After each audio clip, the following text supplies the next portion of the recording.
Merci de nous rejoindre pour cette nouvelle édition du Grand Zoom de BLTV. À la une de l'actualité, la prochaine séance plénière du Sénat, désormais fixée au 15 septembre, la reprise en mai de la GANI par l'État béninois, la prochaine arrivée d'un nouvel ambassadeur des États-Unis au Bénin, ainsi que la riposte gouvernementale face à l'érosion côtière. Bienvenue dans le Grand Zoom de BLTV, votre rendez-vous quotidien d'information et d'analyse.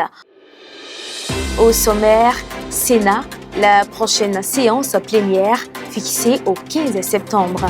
GANI 2026, l'État béninois reprend les rênes de la fête royale de Niki.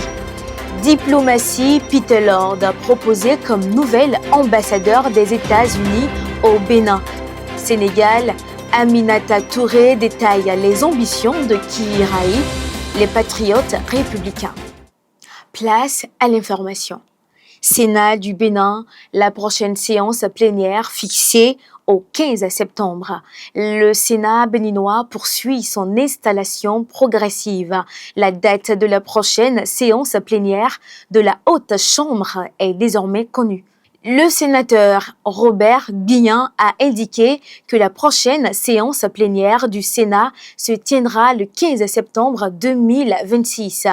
En attendant la livraison de son siège officiel, actuellement en construction dans les environs de l'ambassade de France à Cotonou, le Sénat siégera dans un local provisoire situé aux abords de l'école Montaigne dans la capitale économique.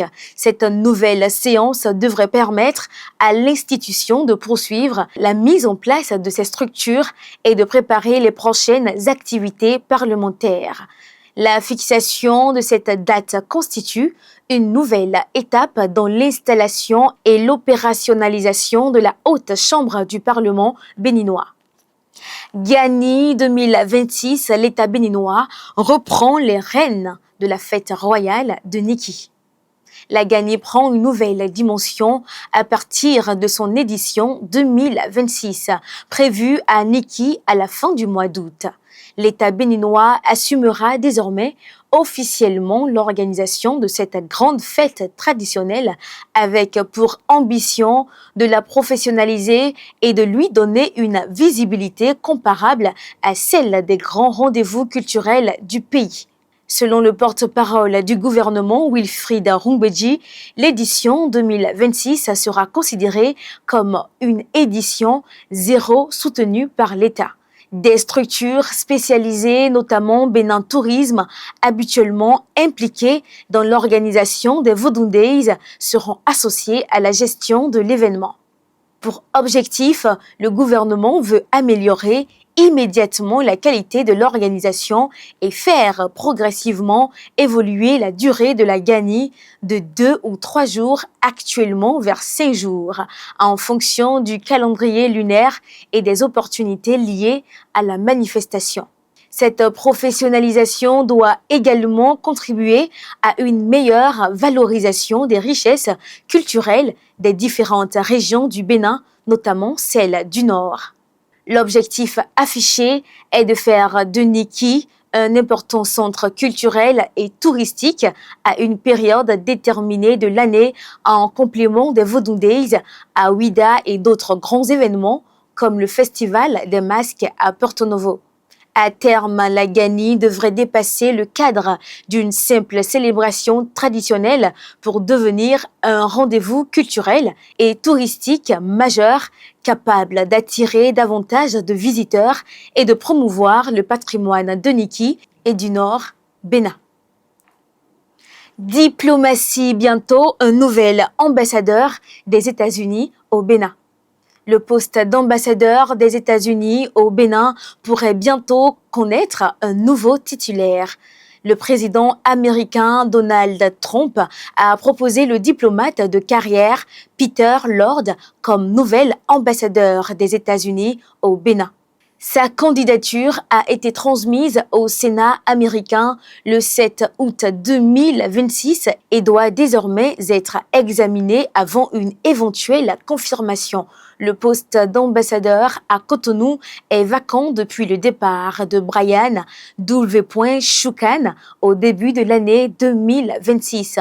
En attendant, Shane Dixon assure les fonctions de chargé d'affaires par intérim à l'ambassade des États-Unis près le Bénin.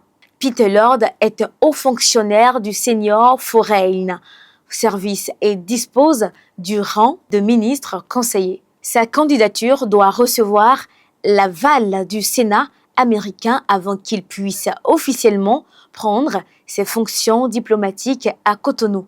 Cette nomination, si elle est confirmée, devrait permettre aux États-Unis de disposer d'un nouvel ambassadeur de carrière pour poursuivre et renforcer les relations diplomatiques avec le Bénin. Érosion côtière, Georges Allais sur le terrain pour préparer la riposte. Face à l'urgence environnementale sur le littoral est du Bénin, le gouvernement entend renforcer sa réponse à l'érosion côtière. Le ministre du Cadre de vie et des Transports chargé du développement durable, Georges Allais, s'est rendu sur le terrain afin d'évaluer directement l'évolution de l'érosion et de préparer une réponse durable. Avant la descente sur le terrain, le ministre a réuni les experts et les structures spécialisées afin de disposer d'une analyse détaillée de la situation. Les travaux ont permis d'identifier les zones les plus vulnérables et de mieux comprendre les mécanismes à l'origine de la dégradation du rivage. La tournée a conduit la délégation sur plusieurs points stratégiques, notamment aux abords des installations de WAPCO Niger-Bénin, opératrice du pipeline pétrolier. Le ministre a également échangé avec les riverains et les acteurs de la pêche artisanale. Comme préoccupation, ces échanges ont mis en évidence la précarité croissante des populations vivant sur la côte, confrontées à la réduction de leur espace de vie et aux menaces qui pèsent sur leurs activités économiques. Nouvelle orientation pour une réponse durable, le gouvernement souhaite renforcer les capacités nationales et réduire la dépendance vis-à-vis des prestataires extérieurs. La Société béninoise d'infrastructures maritimes et fluvio-lagunaires, la SOBIMAF, placée sous la tutelle du port autonome de Cotonou, est appelée à jouer un rôle central dans cette politique. L'approche doit couvrir l'ensemble du littoral, les lagunes et les plans d'eau intérieurs. Le gouvernement envisage également le développement de capacités techniques nationales, notamment à travers un chantier naval capable d'assurer la maintenance des équipements de dragage. Un plan d'investissement élaboré par le port autonome de Cotonou et la SOBIMAF doit être transmis prochainement au Conseil des ministres pour concrétiser cette nouvelle feuille de route. Université publique, les nouveaux bacheliers appelés à choisir leur filière. La phase d'orientation des nouveaux bacheliers vers les universités publiques du Bénin est désormais ouverte. Les lauréats du baccalauréat 2026 peuvent accéder à la plateforme officielle après-mon-bac.bj afin de sélectionner leur filière et d'enregistrer leur choix. Le ministère en charge de l'enseignement supérieur a établi des périodes différentes selon les catégories de candidats. Boursiers du bac classique du 14 au 24 août 2026, non-boursiers du 11 au 22 septembre 2026, bac technique DEAT DT du 30 septembre au 6 octobre 2026. Démarche, les nouveaux bacheliers doivent se connecter à la plateforme, suivre les instructions et enregistrer leurs vœux dans les délais impartis. Les autorités invitent donc les candidats à ne pas attendre les derniers jours afin d'éviter une éventuelle surcharge de la plateforme. Cette opération doit permettre une orientation organisée des nouveaux étudiants vers les différentes filières disponibles dans les universités publiques du pays. Sécurité, la police démantèle plusieurs réseaux présumés de vol dans le Nord. La police républicaine intensifie ses opérations contre le banditisme dans le nord du Bénin. Bilan, au cours de la semaine écoulée, plusieurs opérations ont permis de perturber 3 réseaux présumés impliqués, notamment dans le vol de motos et de ruminants. Dans le centre-ville de Natitengu, 2 opérations distinctes ont conduit à l'interpellation de personnes soupçonnées d'appartenir à des réseaux spécialisés dans le vol de motos. Première affaire, 2 individus originaires du Togo ont été arrêtés mercredi dernier dans le cadre d'une enquête portant sur un cas présumé de vol de moto. Les investigations se poursuivent afin de déterminer leur rôle et leur éventuel lien avec d'autres suspects. Deuxième affaire, une autre enquête a été déclenchée après l'arrestation d'un présumé voleur de moto. Alors qu'il affirmait ne connaître personne à Natitengu, la visite de 3 individus pendant sa garde a attiré l'attention des enquêteurs. Les recoupements effectués ont, selon les premiers éléments de l'enquête, permis d'établir des liens entre ces visiteurs et le suspect arrêté, faisant apparaître l'existence présumée d'un réseau organisé. Vol de bétail, la lutte contre le phénomène ne se limite pas aux motos. Une opération menée jeudi dernier dans l'arrondissement de Tchoumi-Tchoumi a permis de mettre au jour un réseau présumé spécialisé dans le vol de ruminants. Mode opératoire présumé, les membres du réseau auraient surveillé les éleveurs et leurs troupeaux avant de profiter d'une occasion favorable pour détacher les animaux et prendre la fuite. Ces vols inquiètent particulièrement les éleveurs pour qui le bétail constitue une source importante de revenus et un élément essentiel du patrimoine familial. Les enquêteurs cherchent désormais à identifier d'éventuels complices et à remonter jusqu'aux receleurs présumés susceptibles de récupérer, dissimuler, vendre ou revendre des biens volés. À travers ces opérations, la direction départementale de la police républicaine de l'Atakora réaffirme sa détermination de lutter contre le banditisme et les réseaux de vol dans la région. Dîner de presse à Parakou, l'honorable Inoussa Zimé ouvre le dialogue avec les médias du Borgou. Les professionnels des médias du Borgou ont été conviés samedi 8 août 2026 à Parakou à un dîner de presse organisé par l'honorable Inoussa Zimé Chabi, deuxième secrétaire parlementaire à l'Assemblée nationale. Plus qu'une rencontre conviviale, cette initiative s'est voulue un cadre de partage, d'écoute et de dialogue entre l'élu et les professionnels de l'information. L'honorable Inoussa Zimé a expliqué avoir souhaité cette rencontre dans un esprit de convivialité, mais surtout de responsabilité. Pour lui, les relations entre les élus et les médias doivent reposer sur un dialogue constructif. Engagement élu depuis environ 6 mois, le parlementaire affirme mesurer pleinement la responsabilité confiée par les électeurs. Il entend placer la proximité, l'écoute et la représentation des populations au cœur de son mandat. L'élu de la 8e circonscription électorale dit vouloir être un député accessible, à l'écoute, rassembleur et capable de porter la voix des populations dans les espaces de décision. Prenons la parole au nom des professionnels présents, le coordonnateur de l'UPMB Borgou, Nazirou Sidi Ali, a salué l'initiative et souhaité qu'elle marque le début d'un rapprochement plus étroit entre les élus, les responsables publics et les médias.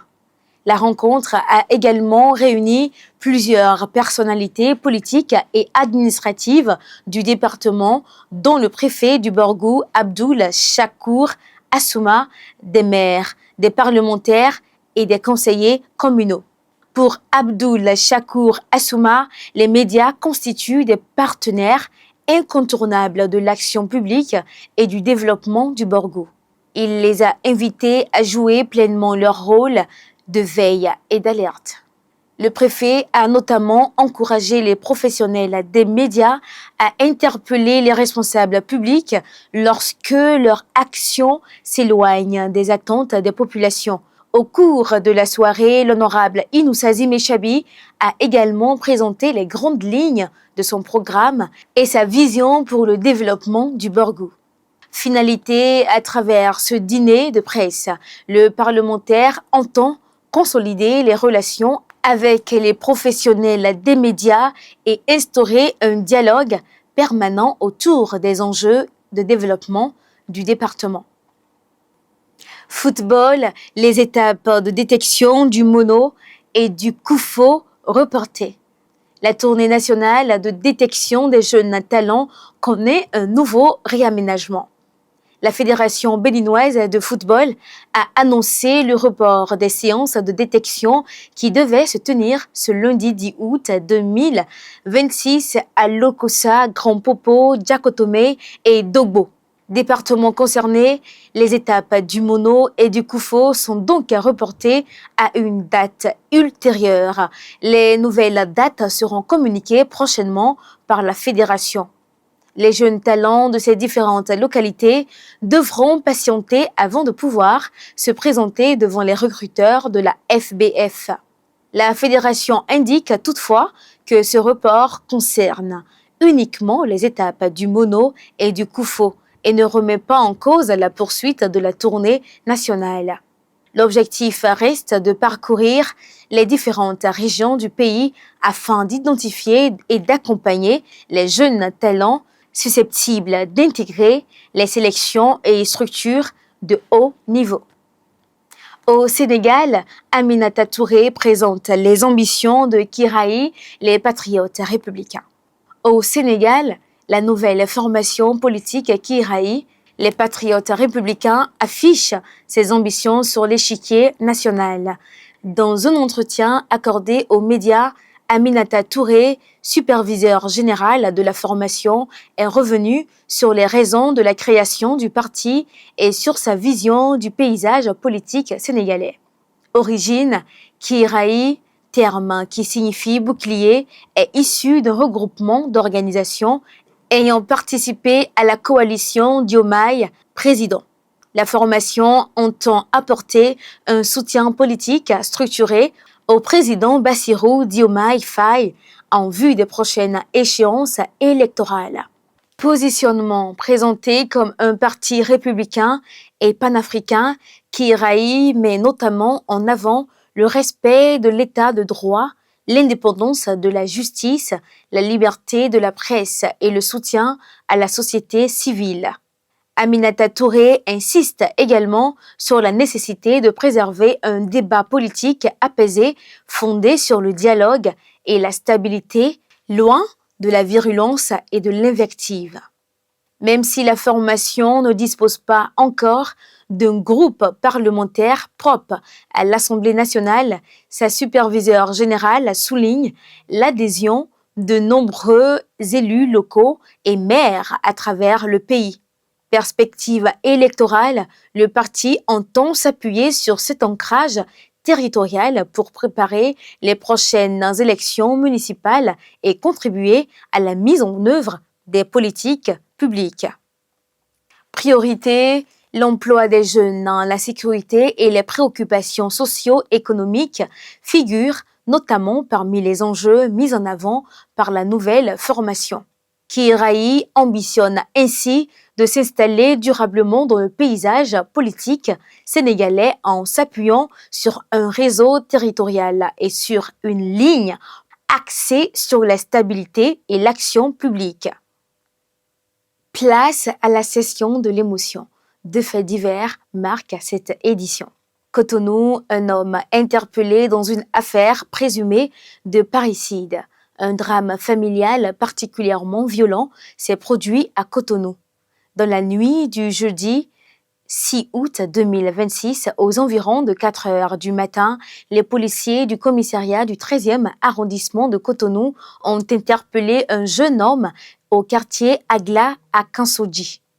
Le suspect est soupçonné d'avoir tué son père et d'avoir ensuite cherché à vendre son crâne à un mystérieux acheteur. Première déclaration, conduit sous escorte à son domicile situé derrière l'école primaire de Dekoumbe, le jeune homme aurait d'abord indiqué aux enquêteurs l'endroit où il avait dissimulé le corps décapité de son père avant de revenir sur ses déclarations et de nier les faits. Sur place, la mère du suspect présente au domicile a affirmé que son époux était parti au village pour une cérémonie. Elle a notamment désigné la chambre conjugale dont la porte était fermée par un cadenas.